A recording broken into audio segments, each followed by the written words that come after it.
Hello, it's Keith here, and this is lesson 4 of the simple series of my 68000 assembly programming tutorials. Today we're going to be looking at the Sinclair QL, and we're going to learn how to draw an image onto the screen. Now the Sinclair QL uses 8 colours on its screen. We're going to draw a little smiley, and then we're going to do a more advanced character, a Chibico mascot, which you can see down in the corner there. We're going to draw that to the screen. So let's go over to the source code and let's see it in action. And so if we fire up our example here,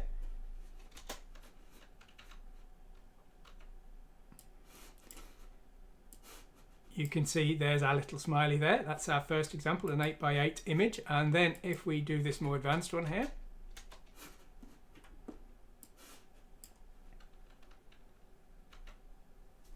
here's our Chibico character. The colours are slightly different to usual because of the 8 colour limit. There's no palette on the Sinclair QL, but that's our character here.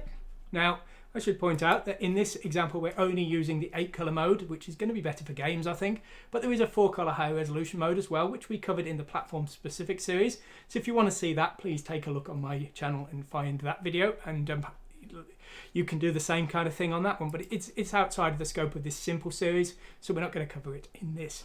So the 8 colour mode, how does it work? Well, effectively, there are 2 bytes, and each byte contains the color information for 4 pixels. So if you look at our 8 pixel wide image here, it uses a total of 4 bytes. The smiley face you can see here has been split into 2. Now there are effectively 3 bits for the color, 1 bit of red, 1 bit of green, and 1 bit of blue, and there is 1 remaining bit which is a flashing bit. However, it's not supported by a lot of emulators and it's not particularly useful, so we're not going to look at it. But that's where the 4 bits come in, and that's how the image is represented. Now, in this case, you can see here that our smiley's been drawn here. The mouth you can maybe just make out here. And the eyes, where are they? There's the bits for the eyes just there, I think they are. Now, if we were to set a couple of bits in this green component here and run again,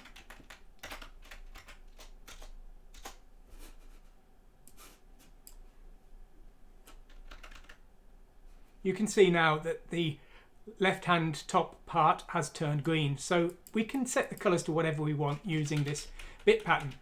Okay, well, how do we actually get started? Well, when our program code starts, we're just going to turn on the screen mode. Now, depending on what the user selected at the start of the program booting up, they may be in 4 colour mode or 8 colour mode. We want to force them into 8 colour mode, so we just write to this address just here.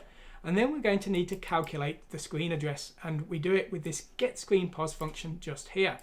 Now the way we calculate the screen address is we multiply the Y line, the Y position, by 128, and we multiply the X position by 2. The X position's in bytes. The reason we multiply by 2 is because there's of course 2 bytes for each 4 pixels of the image. So that's why we're doing that. If we didn't multiply by 2, we'd be effectively flipping the color of the image every time X went up by 1. So that's why we're doing that. And then once we've run this, our A6 will return the memory address represented by the XY position we selected here.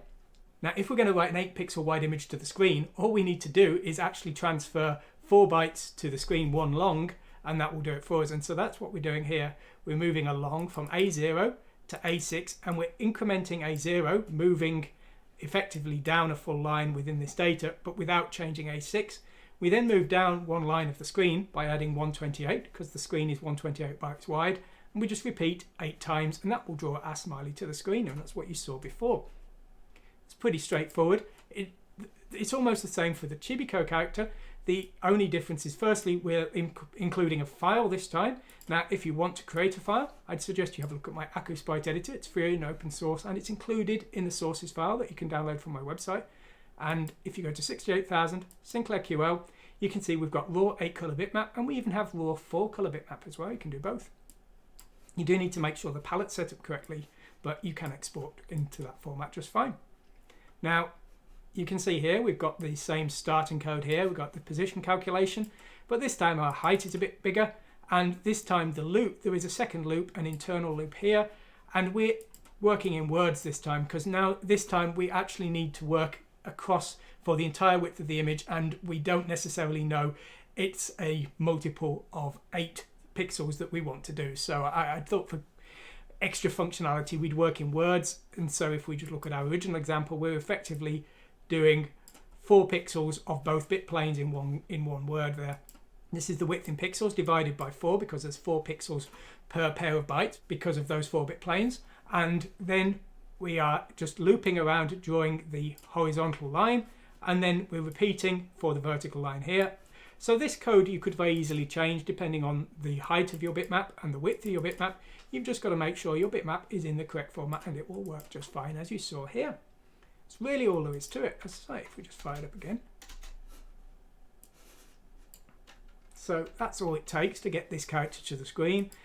And if our character was half the height and twice the width, we can just change this here, run the code again.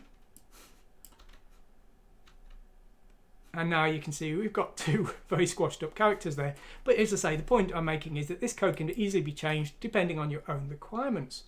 Well, there we go. I mean, drawing bitmaps to the screen on the QL is very simple. Unfortunately, the QL doesn't allow the palette changes of other systems, but as a resulting benefit, we have quite an easy way of getting graphics to the screen. Anyway, I hope you've enjoyed this. If you like the Sinclair QL, please like and subscribe and check out all of the other videos I've already done on my channel. I've got lots of other Sinclair QL content.